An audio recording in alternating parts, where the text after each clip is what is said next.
For more on this story, we can bring in France 24's Wassim Nasr. Wassim, does this come as a surprise, this admission from the Islamic State group?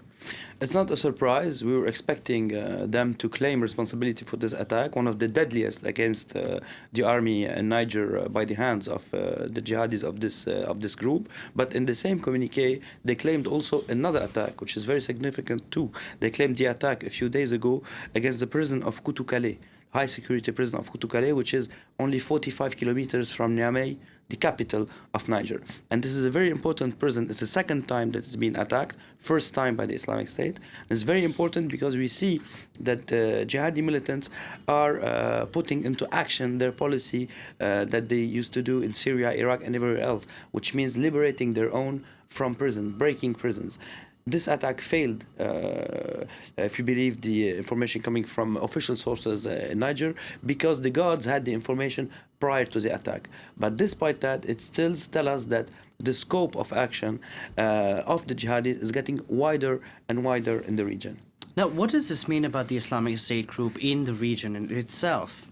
We have to remember that maybe we hear a lot today about the Islamic State in this region because of the setbacks in Syria and Iraq, so discovering other regions. But we have to remember that they are present there since a while.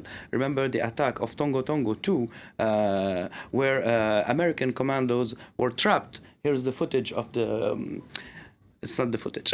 Anyways, they were trapped, the Americans, they were trapped there, and 4 Green Berets got killed by the jihadis of Abu Walid al-Sahrawi. Abu Walid al-Sahrawi, who vowed allegiance to Baghdadi, and who Baghdadi mentioned him by name in his last video interview, saying that he's doing a good job, and asking him to attack the French military and French interests. Here's the video I was talking about. Yeah. We have to remember also that the same jihadis of Abu Walid al-Sahrawi attacked a convoy of the French army on the frontier between Mali and Niger, and that was a first too. So it tells us that they are getting more and more powerful in this region, despite the effort of Barkhane, which is the coalition of many 5 states in the Sahel region with the G5. With France, the G5, and despite the efforts of local government. We see them going stronger and stronger around Lake Chad, for example. We see Boko Haram also getting stronger and stronger in parallel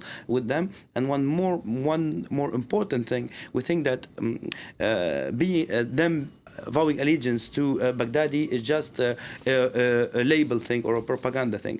But you have to know too that Shikawo, who was head of Boko Haram, was put aside from power by Baghdadi, and he replaced him by someone else. And lately, a few months ago, Baghdadi replaced this guy by a new head, Barnawi, of Islamic State in Western Africa, so in connection with those jihadis of Abu Walid al-Sahrawi. So despite the geographical distance between Syria, Iraq, and this region, Baghdadi still has his say on actions in this region.